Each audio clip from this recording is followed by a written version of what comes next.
Hi, welcome to this video. How to add keyframes in CapCut PC. To add keyframes in CapCut on PC, select a clip in the timeline. So let's say I'm gonna select this part, right?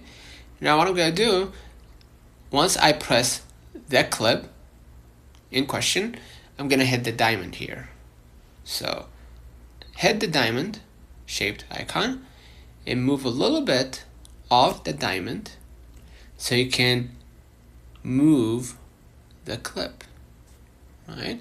So if you're now gonna see the final outcome, it automatically created like a movement, right? If I went to the left a little bit, a new keyframe will appear, right? So look, or let me play it so you can understand. Basically, that's it. Select the part or select the clip in question, hit the diamond shaped button, and move a little bit so you can apply the movement or the playhead. Consider liking this video, subscribing, and add at least 2 keyframes with different settings to create animations. Until next time, see you.